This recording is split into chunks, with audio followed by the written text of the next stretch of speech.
Hello, good afternoon, everyone. Oh, good evening. My name is Cynthia. I'm going to be your chair for this particular round. All the standard rules apply. First speakers are going to be using 6 minutes, and then the rest of the speakers will have 5 minutes each. Cross-examination will be 2 minutes across. Third affirmative speaker, please read me the motion that you have. This house regrets the wise elder narrative. Is that the same motion that you have? Okay.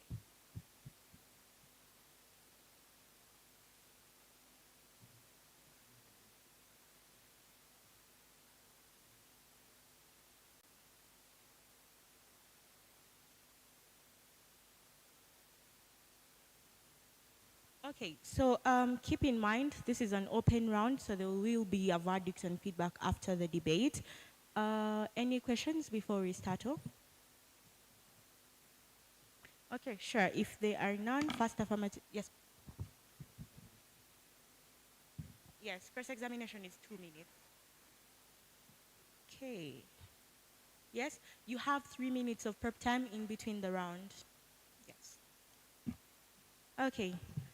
Let's be very mindful. Let's not shout over each other during cross-examination. Let's keep the round a bit more demure and as intelligent as it possibly can be. All the best. First affirmative speaker? Yes? 30 seconds, sure.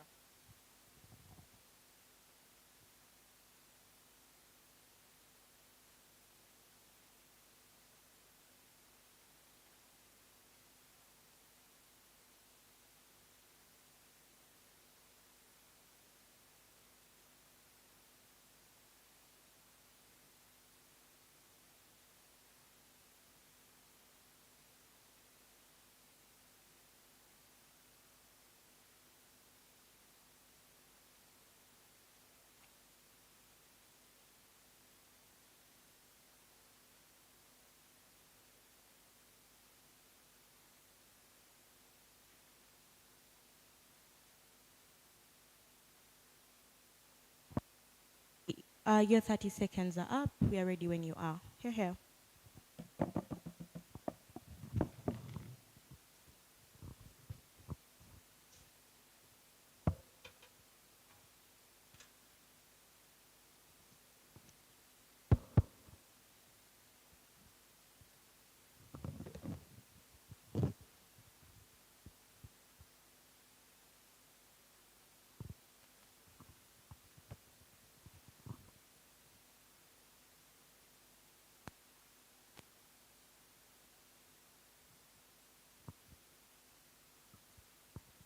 This house regrets the wise elder narrative. My speech begins in 3, 2, 1. But now, firstly, on clarity, right? We think that this debate is there. This debate is necessarily not there to like for side proposition to argue that it is wrong for the elders to be wise. What we are arguing is that it is wrong for the narrative, for the wide buy-in of the narrative that the wise are elder in society, right? Firstly, on characterization, what narratives look like, right? We think that narratives are things that are spread through things like indoctrination of individuals. That is to say, you limit individuals from choosing either you limit individuals from choosing if at all they should not follow this narrative, right? We think that these narratives have things like buy-in because they are spread through things like literature and fables, which a lot of individuals read on, which a lot of individuals are most likely to buy in when they are reading them. But then secondly, we think that when narratives have things like buy-in, right, they are most likely to influence choice, right? When a narrative like a wise person is elder, is a wise person is when a narrative like a wise person is the best person in society, you're most likely to limit my choice to then do something that is most likely to be against them, right? But then secondly, these things facilitate things like decision, right? We think that when they're about to make a decision, they're most likely to only refer to the elders, right? We think that this is problematic because in context, we not only have things that we don't only have elders inside, but then we also have the youth, right? When you do this, you're most likely to only prioritize the elders in society and do away with the youth decisions in status quo, and I'm most likely to show you how that is harmful in argumentation, right? But then secondly, or the message that comes from narratives, right? We think that narratives have things like when a narrative has buy-in, you're most likely to like portray the elders as people who are always right, people who are knowledgeable. Then secondly, because they have experience and exposure, that they are main individuals who you should only refer to when you want something from them, right? We think that this is problematic, and I'm most likely to show you on how that is bad when I'm going down to argumentation, right? Now let's move into argumentation. First of all, we think that the main argument that's most likely to come from side proposition is that it has done more harm than good, right? Remember, this is a regrets motion, so the metric that comes from side proposition is that it has done more harm than good, right? So we think that it has three layers of analysis why we then think in the first place that it has done more harm than good, right? First of all, in politics, right, when individuals are supposed to make a choice that they are most likely to choose new people to come into society to then lead them, right? But when you have a particular narrative that facilitates their choice and decision, they are most likely to only go for the elders in society. We think that is problematic because number one, these very elders are susceptible to things like corruption, but secondly, you limit the youth empowerment in society, and you're most likely to face societal backlash from these particular individuals when you make those particular policies. So in the long run, you're very less likely to have a stable political society, right? But then also secondly, we think in economics, right? We think economics have things like legal advisors, right? The main reason why legal advisors are there is to show corporations to advise corporations on what strategies to take to then call individuals to like your corporation, right? Or to like create buy-in, right? But then when you're choosing legal advisors, you're most likely to only choose the elders because the elders are portrayed as people who are right, or people that have knowledge, or individuals who have gone through exposure. We think that this is problematic because you're very less likely to limit the youth inclusion. Remember, a corporation needs buy-in of the entire society. What the narrative does is that you only include the elders in society, right? We think that that is problematic because the corporation is very less likely to get buy-in of the youth. But then secondly, society in status quo society is made up of a large population of the youth, right? We think when we have a large population of the youth and yet to only working in the best benefit of the elders, that is very problematic because you're very most likely to limit the buy-in of the youth, hence limiting on the profit maximization, right? But also secondly, we think that when you have the legal advisors to be picked from elders, you're most likely to influence things like decision making, right? But when this particular individual is most likely to influence things like decision making, this is problematic because you're most likely to only advantage those who are the elders, and you're most likely to then limit this particular the youth inclusion in society. In society, right? But also thirdly, the third layer of analysis here is that on the whole idea, the third layer of analysis on society, right? We think that in society, particular individuals have a right to then make decisions that are most likely to be in their best benefit. But secondly, society is made up of individuals who have the rationale and are able to make decisions that are most likely to facilitate their best advantage, right? What then the narrative does, it then limits their autonomy. That is to say, you cannot make a decision because your mom has said no, that you're not most likely to do it because your mom is portrayed as the elder in society and that they are wise, right? We think that this is problematic because you limit individuals from their right to autonomy, right? We think that this is bad because you make individuals not have that particular right to then be autonomous and choose things that are most likely to be in their best benefit. But secondly, we think that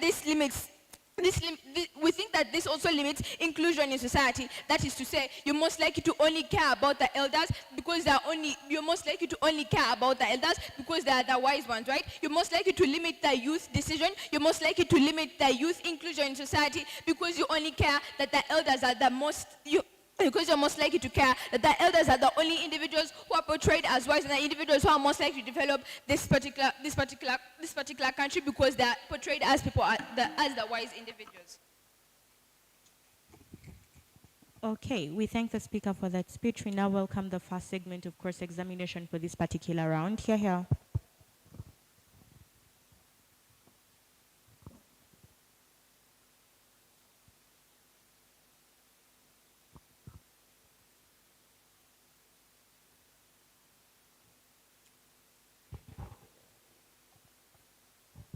Okay. So, Honorable, what do you think should be the metric for wisdom? If not age, what should it be? That should be your ability. That should be based on things like cognitive ability, but not So age. it Because should in most be- cases, we have older individuals so who do not basically have it that should be cognitive ability, meritocracy. and you're most likely to limit the youth from inclusivity. Okay. So it should basically be meritocracy. Sorry? Meritocracy. Sorry? Okay. So a person who is older than you is your elder, right? Yes, that's what the narrative portrays. So do you value experience in this particular round? We think that these particular individuals are from different generations. The experience they have is not the same experience that people in this generation are most likely to have. So do you think we should have people with experience in power or those who are still learning? We think that the experience they have is very less likely to benefit the generation that is happening right now in status quo, and that is problematic. So wait. They're most likely to get an impact analysis from Basically, say. these old people have not lived in this generation and don't have experience in this generation. Sorry? These old people have been dead for some years and don't know some things that are there now. The thing, individuals are most I likely think- to make choices based on their past experiences. Exactly. That is problematic because what is happening in status quo is not what happened back then, right? We had So people. what happened moving is up- irrelevant. Sorry? What happened is relevant. Okay. Do you value that? What happened is not what is happening right Okay. now. It was relevant Okay. back then, Thank but you. right now it is not Okay. relevant. So do you value the young learning morals? Do you think the young should learn morals? Yes. Do you think it would be good to learn them from the old people? No, because they are from different generations. Maybe what you did back then So was accepted, but who right do now you think- society creates who an do you environment think- where what Okay. you did back then Okay. is not acceptable. Fine. So you think they should not learn morals from the old people. Who do you think would be the best option? Society. And by society, there are no old people? Okay. Thank you.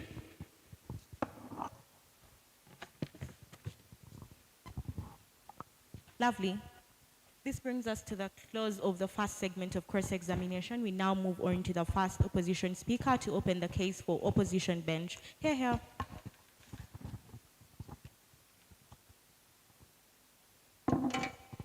Okay, panel, I'll start my speech right away. So a little bit of engagement on particularly what affirmative brings into Knight's House. Affirmative roots for things like personal autonomy and limiting choice. I think the context they use to judge particularly that is that individuals have a right to choose what they want to do and they have their best interests at heart. The problem with that is when you create a narrative that everyone knows what is best for them and everyone can do what is best for them, is you give individuals unlimited autonomy. You give individuals the choice to do significantly whatever they want. Now, the impact of particularly that in society is we have irrational individuals, but then also for the minors in that particular case, for the minors in that society, we do not cater for the minors in that society in Team Affirmative's world. But then also too, I think they're talking about elders in politics and how most probably people are going to vote for elders in that particular sense. I think the debate is most probably about the impacts of this sort of narrative. The debate is not whether we should vote for elders or we should not vote for elders. If that is a particular understanding, then they'd rather you root for youth MPs and things like that. I think they then just change the context of the debate in that particular sense. But then also on the idea of cognitive ability. I think if they're basing the matrix of judgment of creating or attaching wisdom or premium to a particular individual on cognitive ability, it just means that it creates sort of societal imbalance. I think that the essential importance of elders in society is create societal balance. So for any society to particularly stand, there needs to be a sort of person or individuals at the top, and those are the sort of people that everyone else listens to. Those are the people who call the shots, and those are the people who then make balance in that particular society. So if you create a world where everyone can be at the top, where everyone thinks they can be born, read a couple of books, cognitive ability, and get to the top, you create imbalance in that particular sense because you make everyone think that they can head that particular society. So we'll move on to the negative side of the world. I think ideas need to be drawn on what particular elders are and how this sort of wisdom then comes into sense. So characterization on elders then comes from the idea that elders most probably have a lot of experience. This is experience that goes a long way. Irregardless of generations, this is wisdom. Wisdom that you earn by existing on planet Earth for 80 years in existence. Wisdom that you earn by relating with people for a long time. This is wisdom you do not buy into. This is wisdom you live through. But then also too, the idea that elders are most possibly the best people to make sort of judgment in that sense.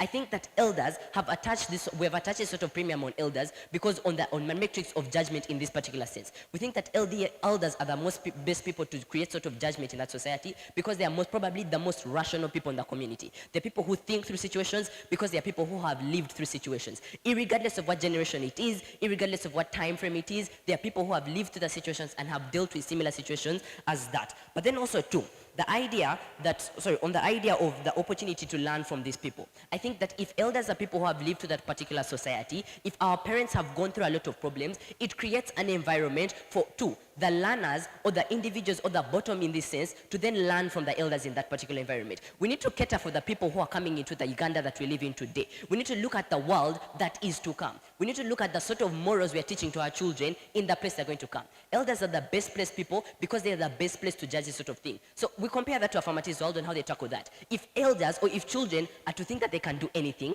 the sort of world they grow up in is a world of self-destruct. We find that we have children growing up feeling all self-absorbed and children growing up feeling a sort of dominance over the world and over everything. That is particularly bad for society. Another shareholder, society. We think that the idea of societal balance is very, very important in this particular context. But then there's also shifts to particularly families. We think that in their particular sense, they think that maybe they should be responsible for their own decisions and that their parents hold no responsibility for that. We think that even in a family setting, if you're to go by that, then at the end of the day, the actions of the child are then sort of the responsibility of the particular parent. We think that even at the end of the day, the parents will still be responsible for their children. But then also too, now we need to sort of grade the impacts of having then elders in that society. Aside from just societal balance, aside from just those things, what does it mean to the elders in this sense? We think that when you attach a sort of premium on elders to be sort of wise in that particular situation, you give them a sort of protection. Elders are the people who have fed the generation that we have today. They're the people who have done the things that we have never done, and they're people who have given most people life in that particular sense. These are people who need to be protected. So when you add that sort of premium, you give elders sort of incentive to then be the best versions of themselves. I think that when you make society think that elders are most probably the most wise people, most probably going to make the best decisions, you then give elders the moral decision or the moral objective to then be that, or to be the particular pressure that you're applying them onto. But then also too, the people. We think that when people are then oppressed, or sorry, not oppressed, when people are then put under the sort of legal litigation of particular elders, the values that it creates for our children go a long hand. The values it creates in society then go a long hand. We need to cater for principles like humility, we need to cater for principles like respect, and we need to cater for principles like value of each other. We think that if people think they're above the law and above society, it is particularly bad in that sense. When people bow their heads to particular elders, or just go to elders even for the slightest of advice, it creates humility in that particular regard. It is important for the generation to grow with humility because these are the standing cause of society. We cannot have an existing society without principles like humility, without principles like discipline, without principles like respect. These are principles that go a long way in forming the future that we have tomorrow, informing the future of the people, informing the future of the people whose autonomy we're still trying to protect. But then also the idea of irrationality of these people to begin with. We think that even when this sort of narrative is regretted, what happens when the narrative is regretted or when sort of the narrative is done away with? We have societal imbalance where people think they are maybe at top of the law, or where people think that they can dominate that particular society. But then also the moral question of the children who grow up in that particular kind of regard. When children grow up having no one to look to, or they think the people they are supposed to look to are not the best sort of people in that sense, then that particularly is bad. We rule out the arguments on elders particularly being bad because that is an argument that works on both. That is an argument that works on both sides in that particular debate. Okay, lovely. We thank the speaker for that speech. We now welcome the second segment of cross-examination for this debate. Here. Okay. Hi, speaker. No. You okay? Yeah. Okay, I can start? Oh, okay. So you only want elders in power. I think elders are the best place in power. So you only want them in power. No, I think if So, it is politics, we change the debate. if we have the population of the country, of the whole globe, being dominated by the youth, how is that inclusive to them? Dominance doesn't matter on who's on top. So, If the youth should so if dominate, side then prop, that is entirely if side wrong. prop proves to you that we can still have elders in power, would that be a side to buy in?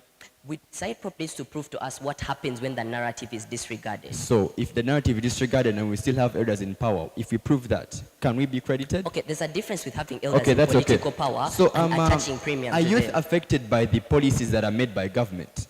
Well, yes, they are. So what's your idea on, don't you think they deserve to be included in making these policies at some point? I think the youth have representation like youth MPs in that particular sense. That's still On your side changes of the debate. house, how does the narrative make it meritable for them to be engaged in these particular policies?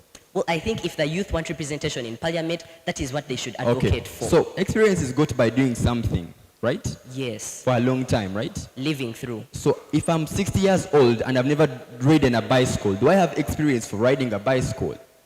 Well, if you're 60 years old, aside from riding a bicycle, the things that you have Do seen I have definitely experience go a long for way. riding a bicycle? I think if you're 60 years old, you definitely have experience. But I've never in some seen a way. bicycle in my life. And Okay, if the I'm not principle is exposed. on changing generations, the Okay, knowledge so in generations when is Hitler continuously was flowing. given power over the people, did he use that power well for the people of Germany? That is politics. This is virtue. Yeah, one of our points was politics. Yeah. Well, if the point is politics, then Did root he for use it well? advocation. Just a question. Did he use it well? Was Hitler the elder in that particular sense? Yeah, he was. Okay. Did he use the so power the well? problem is that they are now attaching he value use to the politics. power well? We need to understand societal impacts. So he of this didn't use power particular well. You thing. concede, eh? I think Hitler Say is no an or entirely yes. different case. If we're talking politics, then we'd rather change the motion. Okay, so Hitler misused his power. Yes. Okay, thank you.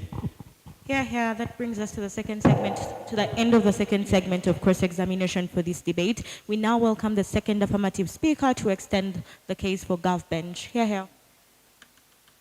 2 minutes.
Okay, your prep time is done. Second speaker, ready when you are. Here.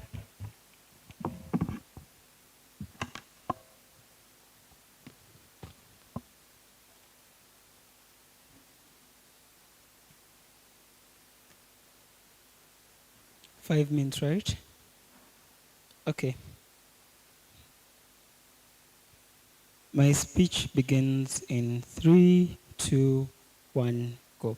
The first reason as to why they lose this debate is because they try to push the fact that probably elders are always right. They try to prove to a greatest extent that elders are always right, or elders in most cases have that experience. We think that is not the debate. The debate is entirely on the narrative and how the narrative exists within status quo and how this narrative then influences people to act right. Our burden is not to prove to you that probably elders are not experienced, that probably elders are not right. Even so, on our world, we do not say that elders should not occupy offices, right? We do not say that elders should not probably give advice. We say that what should define your societal position should be defined by things like experience, right? Should be defined by things like exposure.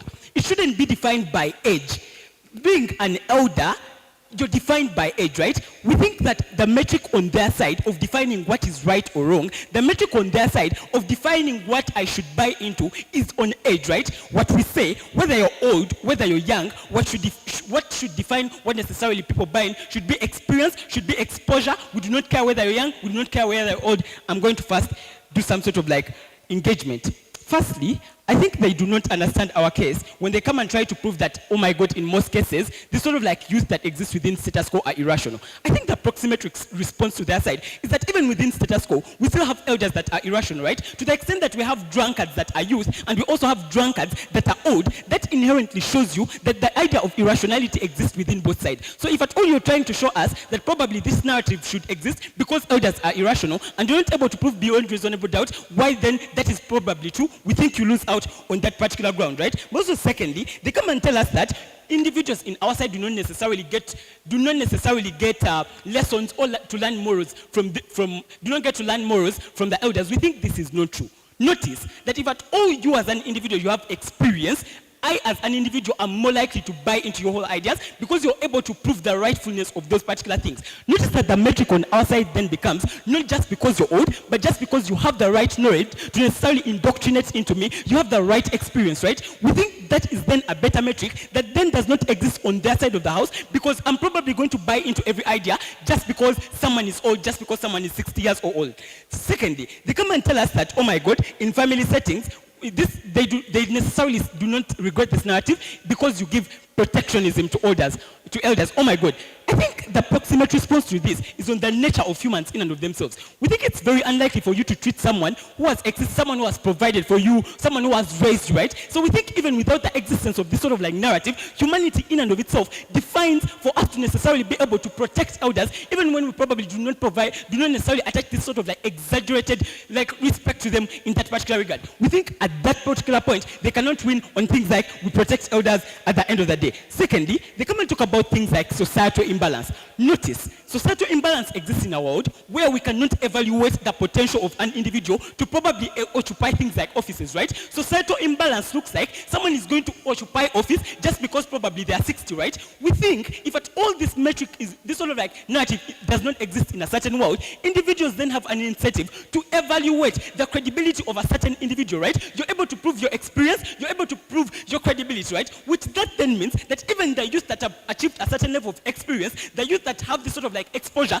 are able to exist within this sort of systems. They're able to implement things like policies. Let me go into extension. Politics, right? The reasons why this sort of like argument is important is because politics in and of themselves define the policies that exist within a particular system. What happens in our world where this narrative does not exist? Two things. A, accountability. Two, censoring of these individuals that exist between these offices. Accountability. Notice accountability does not exist in a world where I think that the person occupying office is always right?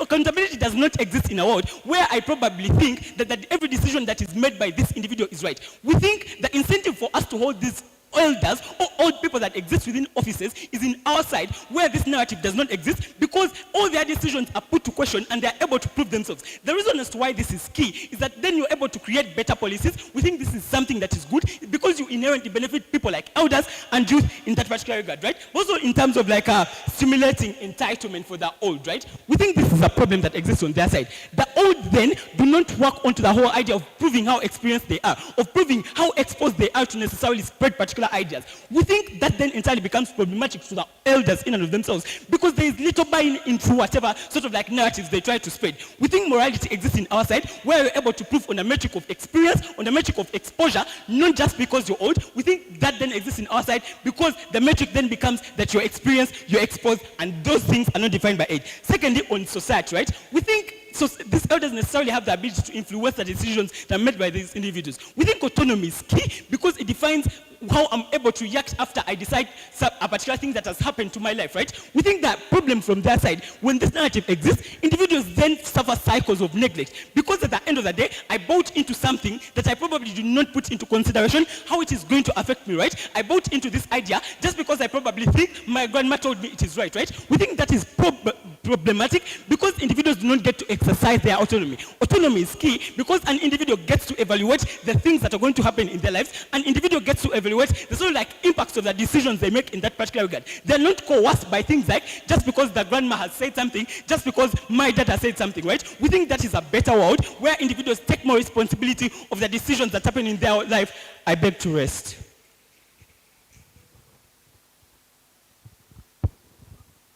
We thank the speech. We welcome cross-examination. Here.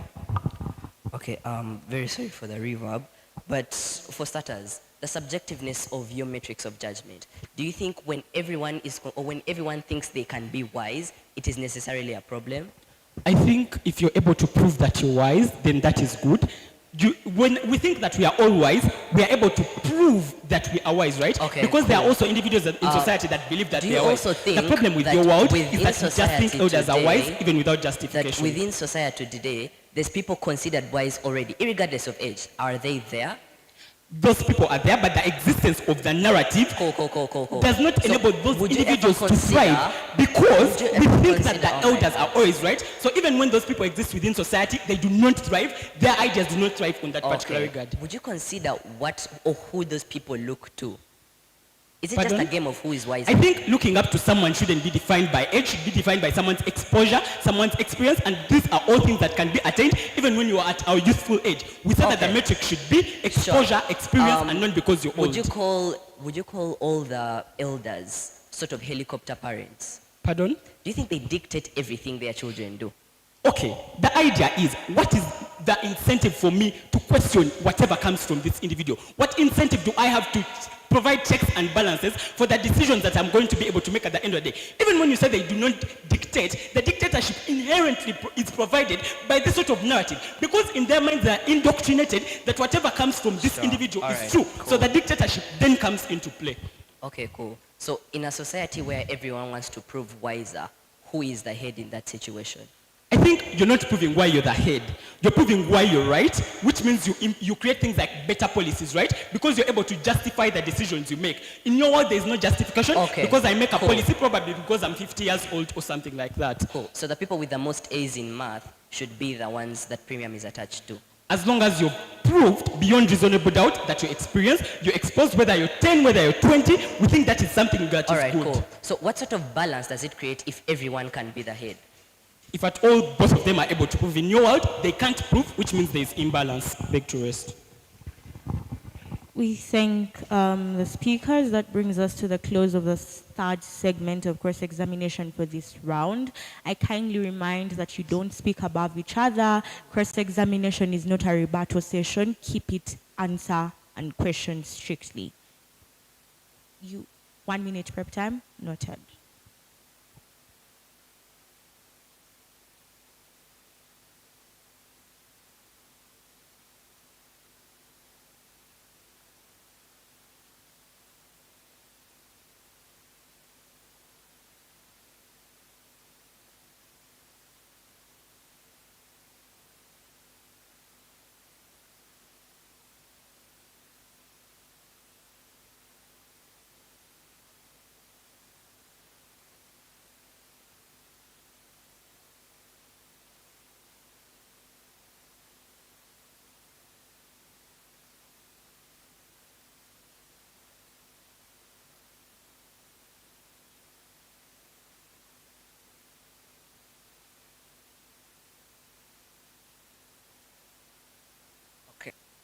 To do with responses and then extension.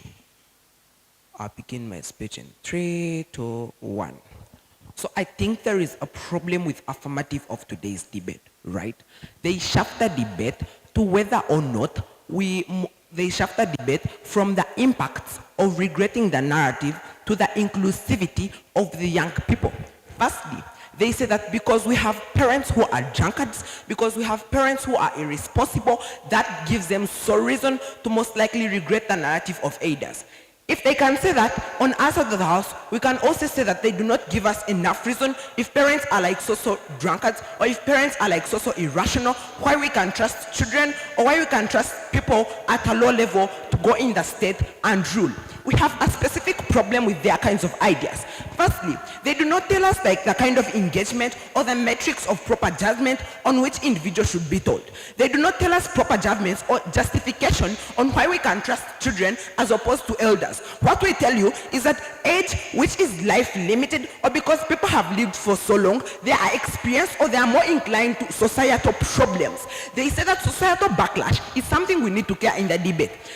Old people are more inclined to face things like societal backlash because they have faced those things already. That equals to experience. When an individual is experienced on our side of the house, they are more likely going to solve the problems. On their side of the house, we do not get like kind of impact of why children can like be experienced or even amount of exacerbation to show us why reasonably individuals who are very young can go and solve problems. Secondly, they argue that elders can be corrupt. We think that because elders are so old, they have very little to achieve. They have most likely bring up their societies. So all they care about is societies thriving. All they care about is the society becoming old.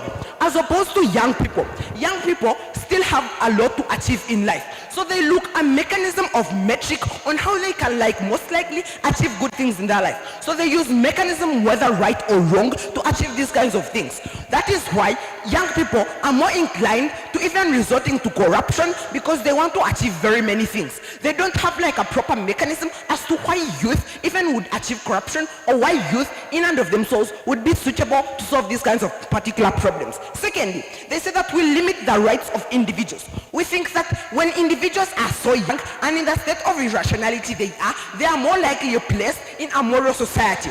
The good thing with that is that for us, we do not think that even limitation of young children's rights is so important. If their parents, who they consider morally good, as perfect utopia we argue, we think that we imagine parents are like so good and their children trust them. Right? So if children trust them, we do not limit their rights. What we do is that we put a significance of why these children should always ask for parental consent. That is to say that children feel more comfortable with the parental consent and the ideas given by their parents. That is to say that the parents are always the people whom they always trust. But then to the inside of the parents, children think that it is in the best interest of their parents to see them thrive. So they trust their parents to see them thrive. That is why we think that even elders still get like a maximum kind of retaliation to most likely be inclined to face these kinds of particular problems. But then secondly, they talk of personal autonomy and rationality. We think that one, individuals are never rational when they are like so young and when they have not faced very many problems. We think that because they are elders, right, they have been in government systems and they have faced such particular problems to begin with. We do not get like a kind of extension from opposition to show us that even when there is like some kind of impact with elders, why is it like very wrong to include leaders? Again, what they push for is the inclusivity of young people. We think that if they want platforms for youth, if they want youth to be involved, they should advocate for that. They should advocate for platforms of the youth. That does not necessarily mean that we should regret what the elders have done or what the elders have achieved. To prove the impact of that is that elders have achieved very many things. We are here because of elders' guidance. They do not show us why they like can achieve some amount of ground or why they can achieve so many things when they put the youth in power or when they do not regret that kind of narrative. The last assumption. I didn't then hear assertion from opposition that we like want to maximize the kind of benefit when we prioritize the youth. I think it is necessarily a problem on both sides of the house. Which side then increases the kinds or the likelihood of utilitarianism? Something is good because it derives the best outcomes, right? We do not get the best outcomes derived on opposition. What we tell you on our side of the house, we think that it is better when elders are trusted in their kind of regard. We do not most likely say that we have or we neglect young people's problems. No. The elders are in position to solve the problems of these particular individuals. So the elders are most likely going to help the youth or maybe listen to their kinds of ideas, but all they do is guide them. We have a problem with like the approach from opposition. With all that said and done, I think we like rank higher than opposition. Standing for constitution.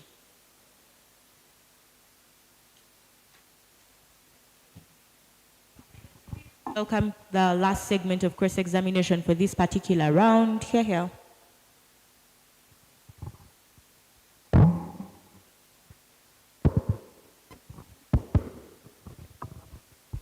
cross-examination begins now. Is meritocracy important for a sustainable system of administration? What is important is that people make right decisions. Does age define merit?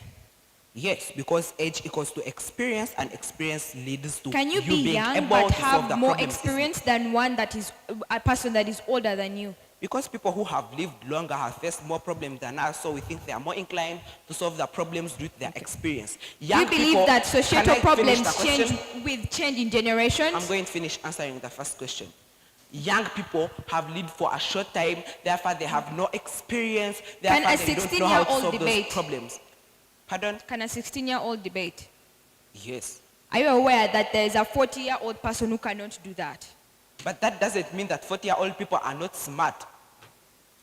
Is the debate about young versus old or the impact of the narrative to society? The debate is about the impact on the narrative, on the society. Okay.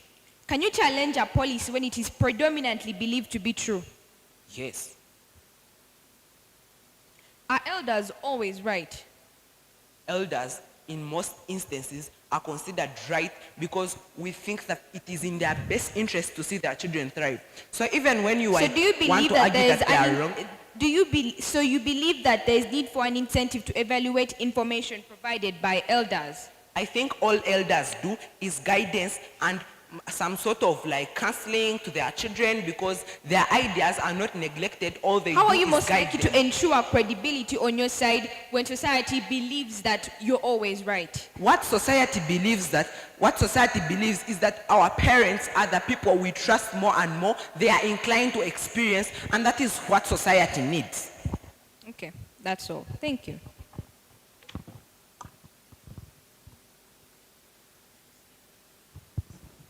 Lovely. That brings us to the close of the segments for cross-examination within this particular round. We move on to the whip speakers within the debate. Third speaker side, affirmative, we are ready when you are. 30 seconds, please.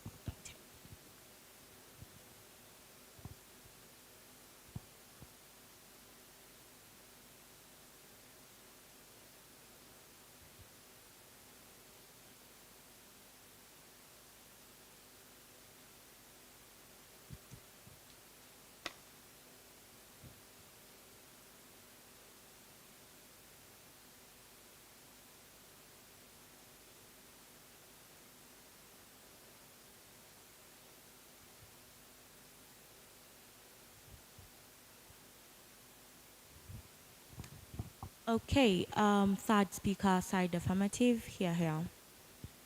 Okay. You ready? Okay. So I'll start my speech in 3, 2, 1. First clarity you get, Pano, is that this debate is not on who should lead society or not. It's on what the narrative does. What the narrative does is that it reduces meritable inclusivity of the youth. We're not saying that the youth should only be the ones. They come and even give you a strawman fallacy that we necessarily want to prioritize the youth. No, we don't mention this in our speech panel. Please cross that out. Because we tell you, we just want them to have a platform that is meritable for them to necessarily fight for inclusivity because we prove to you that it's important in our second speech, but I'll extend on that. First thing is on engagement. They ask a question, that why should we trust children over elders? Pano, the biggest clash in this debate was on experience. Pano, experiences go through two things. One, exposure. 2, doing something for a long time. That is why a 4-year-old might have more knowledge about using a smartphone than their parent who is 30, even if they've lived longer. In the end of it all, the child is more exposed to the phone, so they have more experience in that particular thing. But even in their case other side, we then tell you that if at all an individual can prove that they have the experience, we have no problem with choosing the elder, if at all they can necessarily prove. What the narrative does is that it limits our ability to request for accountability of this particular experience. In the end of it all, we just have to say, yeah, you know what? In the end of it all, we agree with that. Cross-examination for the second speaker. We ask him, are elders always right? He says in most cases, which means in some cases they are wrong. But on their side of the house, the narrative limits us to those small times when they are wrong for us to necessarily have the best idea or the best choice. In the end of it all, their side of the house necessarily limits us to always believe that parents or elders are always right. But when they also concede that they're not always right, and that necessarily should merit the judgment of this debate. Talk about the idea of that they consider the youth have a lot to achieve, which means they should be the ones to plan for their future. Why let an individual who has already achieved everything to plan for my future when I have a lot to come up in this end of it all? They consider that the youth have a lot to achieve, so they need meritable inclusivity, and they don't give it to them in this particular narrative. This narrative removes that meritable inclusivity, and the end of it all, you don't have them achieving what they necessarily want. Talk about the idea of children trusting their parents. But I believe the incentive for children to trust their parents is because their parents are responsible over them. But in that side of the house, even when the child grows up to 25 and he has the autonomy, he still believes what the parent is telling them, and in the vast majority of instances. This is problematic because generations are different. When I'm 25 and I'm in my marriage, I don't have to always believe what my mother is going to tell me. What happens on that side of the house is that without this particular narrative, a child just can grow up thinking, following their parent, yes, because the parent is responsible over them. But when they necessarily grow up and have autonomy above the age of childhood, they necessarily have to choose that particular thing. We then show you that the existence of this narrative limits that particular autonomy, and it's bad. I talk about the idea that this is particularly not rational. Pano, when a baby touches fire and it burns her, she will not go back to that particular fire and touch it. Why? Because she has experienced it at a very young age. In the end of it all, even a baby it can be rational because of the fact that exclusive of necessarily experiencing this particular thing. That is why even a 4-year-old will not allow you to bring a needle close to them. Why? They are rational and they know it's painful. Not because they are old and they are 30 years old and they necessarily don't want the needle to pierce them. In the end of it all, the idea of rationality is diverse and it's got through experience, and experience is not necessarily contingent on age. Even a 4-year-old can be experienced with the fact that fire is hot and they necessarily don't go to that particular fire, so they are in the end of it all, they become rational. Talk about the idea of prioritizing youth. I told you this is a strawman fallacy. They necessarily don't have to win that clash in this particular debate. First thing they decided to talk about is societal balance. But no, societal balance only exists when there's meritable inclusivity. In the side of the house, there's no meritable inclusivity of the youth and the elders. Why? Because people necessarily think that, you know what, when people come to run for posts of presidency, or necessarily come to run for posts of necessarily being our member of parliament representing the society, they should necessarily be the old ones to necessarily happen. What happens on the other side of the house, these elders and the youth competing can easily compete fairly. Why? Because they have to both provide accountability, because there's no belief that, you know what, this one is better than the other because they are older. In the end of it all, we have better society that is more balanced in that particular matter. But also secondly, they tell you that we should necessarily be able to trust individuals because they are elders and they are on the top of the food chain. But no, understand they should be able to prove it. If you have experience, you can easily prove it. I.e., if I have experience in making good haircuts, I can easily make the haircut when everyone is seeing me, and I can necessarily be able to prove to them, and they can necessarily trust me. On this side of the house, I don't even have to make the haircut. I'm old. I'm a hairdresser. So employ me. They employ you. That's what necessarily happens inside of the house because of the lack of accountability for that particular thing. You don't prove the thing, you necessarily don't do a particular thing. Accountability. But no, we tell you that accountability is necessarily important because you necessarily have to trust individuals in power with your power. You don't put in checks and balances that are enough to hold them accountable just because they are elders and you believe that this narrative is bought into. What happens inside of the house is that because they are old, but on the other side of the house is because they ideally prove it. On autonomy in society, autonomy is important because my joy of success is contingent on who helped me. In the end of it all, if I don't have autonomy, I will necessarily not experience all the joy of my success. But also secondly, we have different problems in society, so I have to have autonomy to necessarily self-actualize. Self-actualization is important because my elder is not always going to be there for me. In the end of it all, I reach a point where I don't have the ability to ask for experience of my elder, so I'll need the autonomy to necessarily become this particular thing, and that's sustainability. Instead of the house is not there because I'll always want to depend on my elder, and they're not always going to be there. Okay, we thank the speaker for that speech. We now welcome the last speaker within this particular round to close the substantive speeches for opposition bench. Here, here.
Okay, that brings us to the end of your prep time. Third speaker, side opposition, we are ready when you are. Here, here.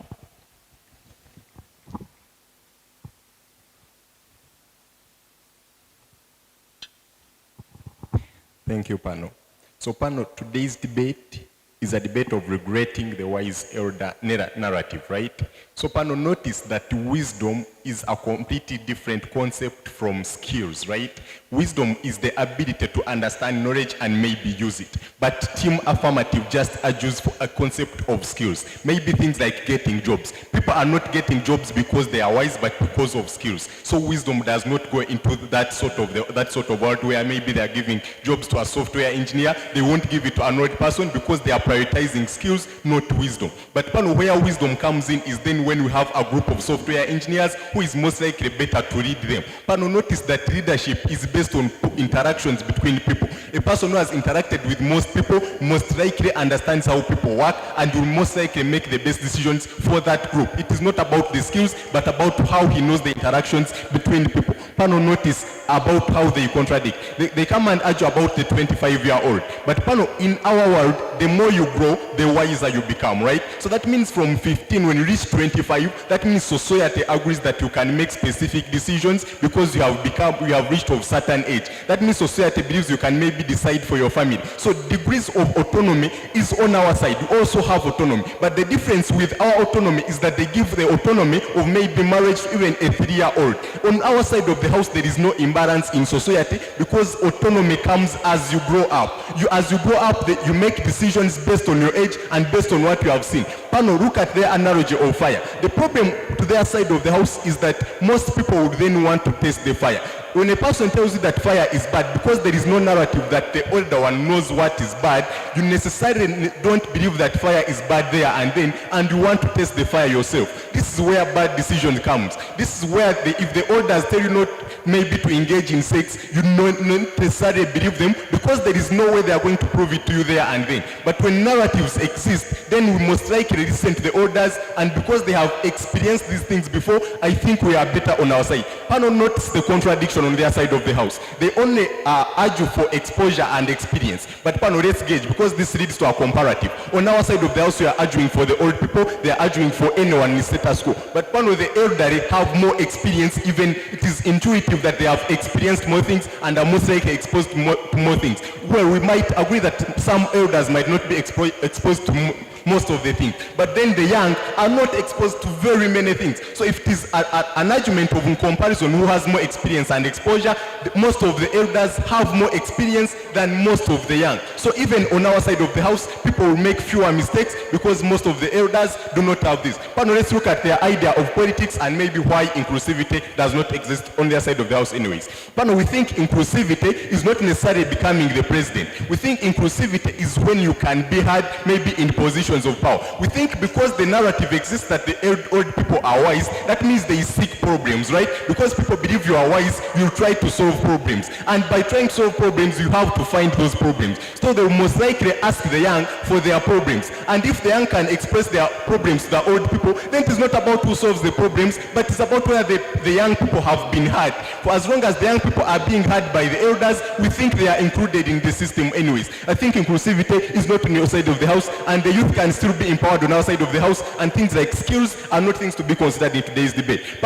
Look at the metrics, right? Today's debate needed a balanced society where you bring us a metric that is clear enough for society to base on. Our side of the house is age, which is something that is very clear. But their side of the house is proving cognitive ability. It is very hard and very subjective. I might think that person is wiser, and I might think person B is wiser because that he has been able, as they said, he has convinced me that he is wiser. But notice that convincing is subjective. Person A might believe that you have convinced him, but person B does not. So at the end of the day, someone will believe something wrong because there is no clear metric. So it is also subjective on who is convincing and who is being convinced. And notice that their idea then comes to who is more popular or in society, right? So people then start believing in famous ideas because someone A thinks that they are good, people start to follow them, and other people follow person B. So the idea of balance cannot be stricken when you don't have a clear metric for what wisdom is in today's world. Pano, let's look at the point of being irrational. Pano,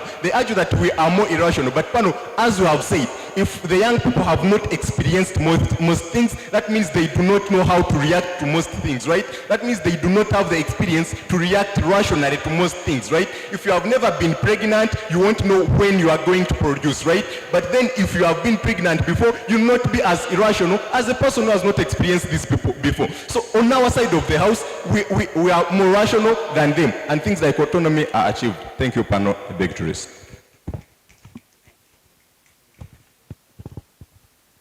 We thank the speaker for that speech, and that brings us to the end of this particular debate. Feedback and the verdict are ready. Let me just fill the ballot in.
Okay, good evening everyone, and thank you for what was an above average round.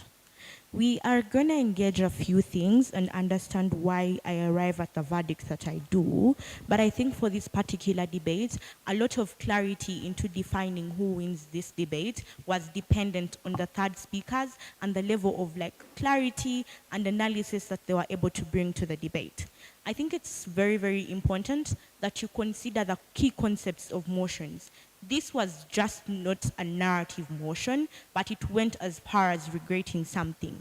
I feel the element in terms of a regret motion were largely ignored and underscored, and the entire debate rested upon a narrative.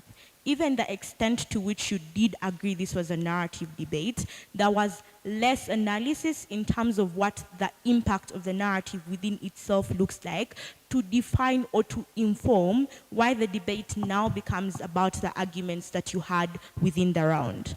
I think then there's also limited scope in terms of characterization to create a proper frame for which the debate ought to exist in and what becomes a prior to anything that needed to be argued within this debate. With that, after comprehensive internalization and analysis, the side that I vote for to win this particular debate is a side that argued in opposition, and I'm going to explain why. So, first things first. What do we get? I think then there's a level of tier analysis in terms of what the impact of the narrative largely look like. Team Prop chats to you about things like how this influences the nature of politics, but two, how it influences the nature of economics in the vast majority of instances. And the third thing, which I largely felt was the most important thing from Side Prop, was on the idea of choice and autonomy and how this is largely influenced within the lives of people in the vast majority of instances. I think then a few questions within cross-examination that also form what the scope of the debate become are on the idea of, one, the metric of wisdom that exists within society, what experiences look like and what their value is. Third thing is on the idea that you need to understand sort of to say relevance of history. And the fourth thing that I think informed as well was the value of learning morals from elders. The reason as to why I take these key questions within cross-examination extremely important is because you largely revolve the clashes that now exist within the debate around these particular things. But let's get to understand what the engagement is from OP. I think OP starts off with saying there needs to be clarity. The debate can't just be about defining why elders are bad or good, but the extent to which you choose to argue within that frame, you need to largely prove why this is as an impact of the narrative. I think then, Team Prop falls within this particular frame because the bunch of argumentation they have to chat about what the metric of experience now largely becomes is surrounded by the idea that the narrative within itself influences how people, for example, vote within elections, but two, the idea on the credibility of young people within leadership.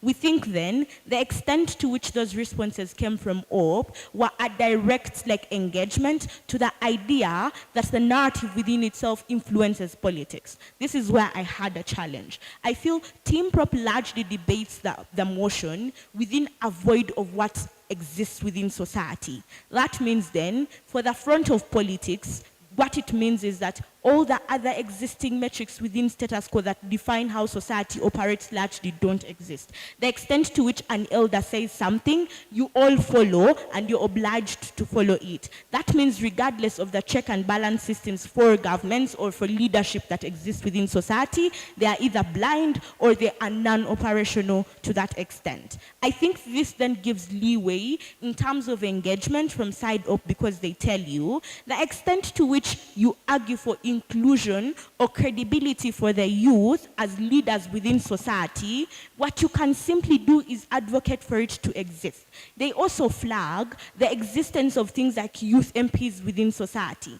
I think then the extent to which you defend the ideal that these individuals are not credible is lacking within the debate. It becomes a one-liner that the extent to which you buy into the narrative means that we don't view youth as credible leaders within that particular regard. It is now unclear to me how the entirety on credibility is something that becomes a significant argument within the debate, the extent to which your argument is on the basis of inclusion and they're able to show you why you could still have inclusion prior to the existence of the narrative within itself.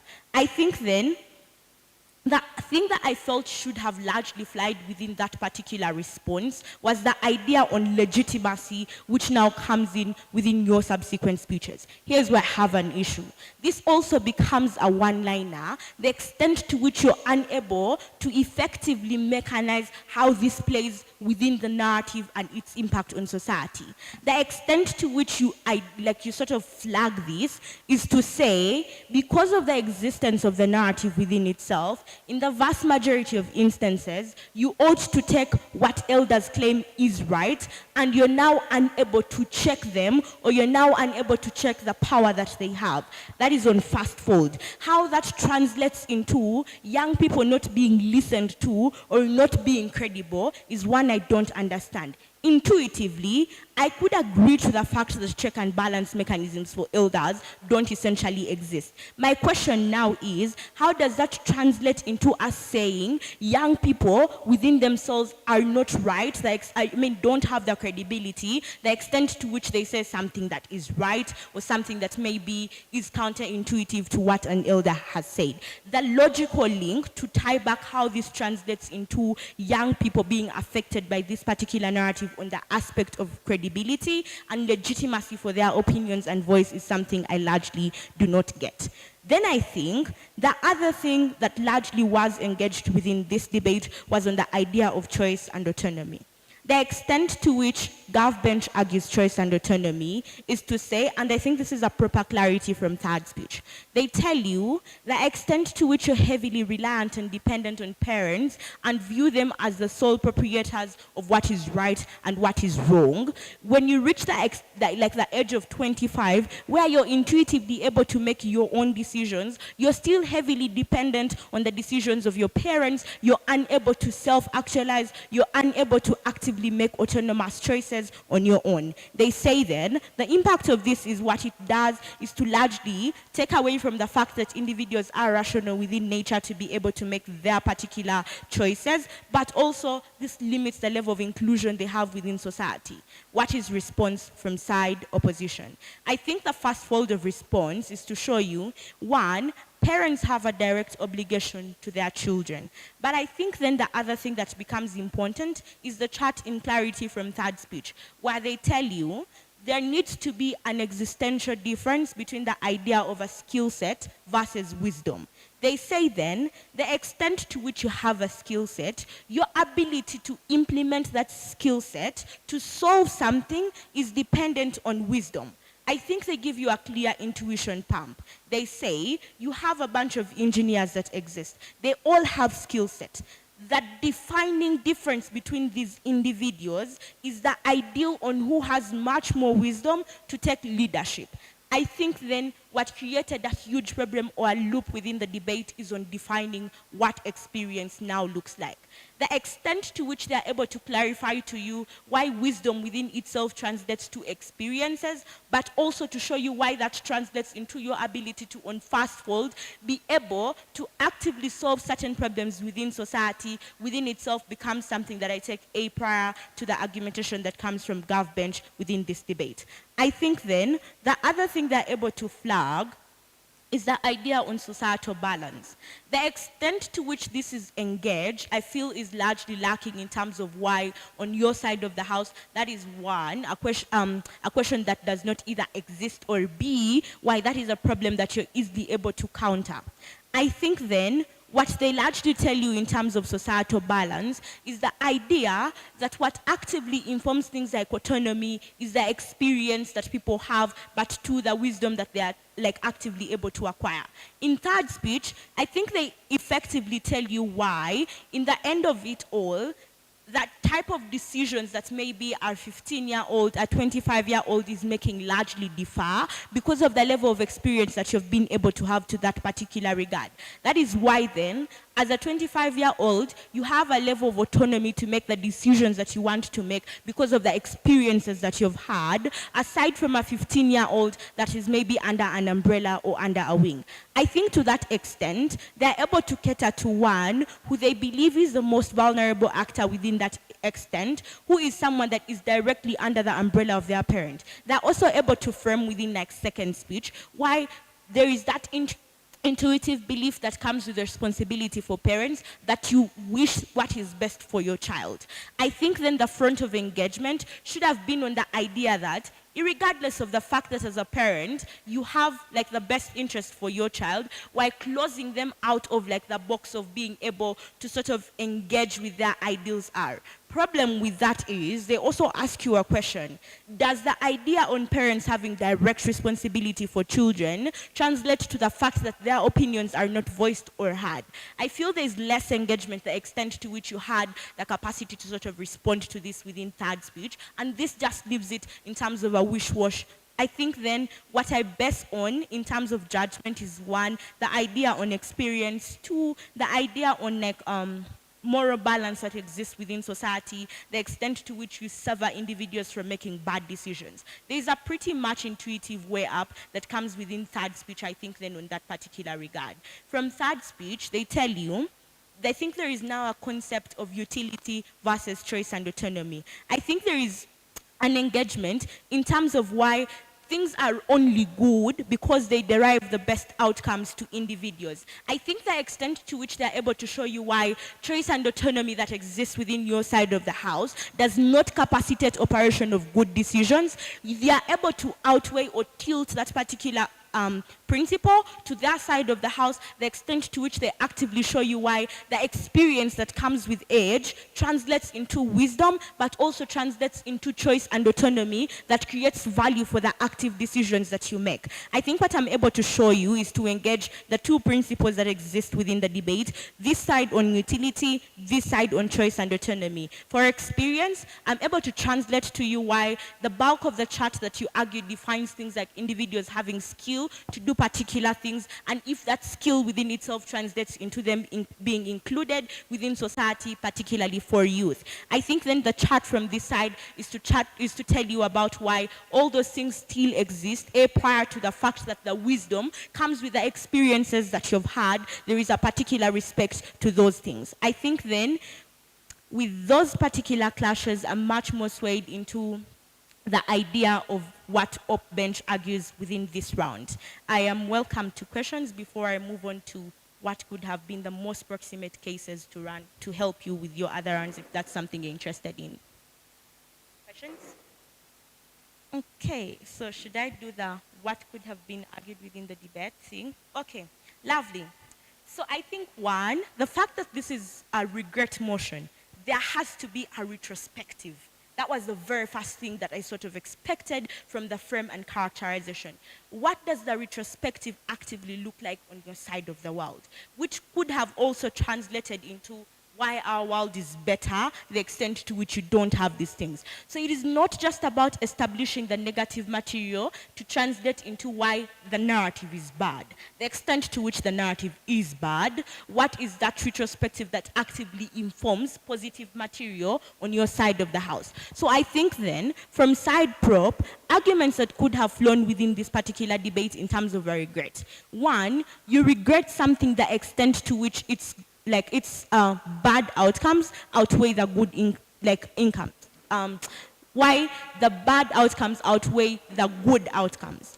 That then means what you translate to the debate is to say, we don't care that OP has good outcomes. We realize them, we notice them. The extent to which this debate exists is on evaluation of why the overlap of the bad outcomes becomes something that is significantly dangerous.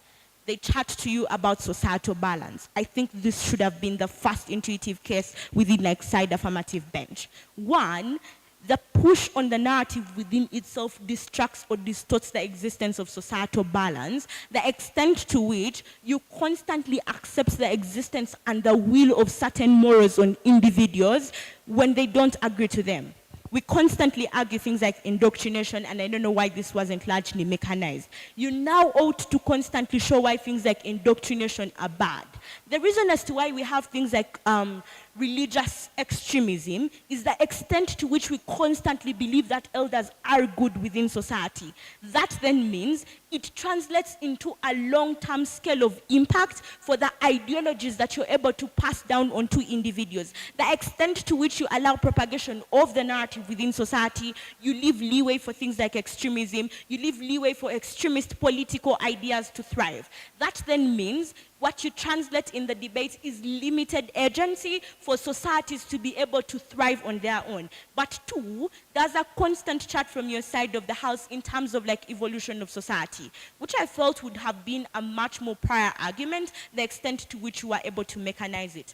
The evolution of society within itself means that there is constant development, there is constant growth, there is constant change. Why is the narrative then a bad thing to this change? It means the solution of challenges within society is prior to historical precedent, is prior to the solutions that have largely existed within history that actively inform why elders are considered wise. For example, when you're solving an economic crisis, irregardless of the existence of nuance within the economic crisis and how it translates into modern day society, the first thing you intuitively say is, 2008 financial crisis within the US. How was it solved? You want to rush to that. So I think that is largely important for you to have considered within the debate. I think then, for side op, there needed to be active engagement on why societal experiences, but also societal evolvement is largely premised on the idea of historical precedent.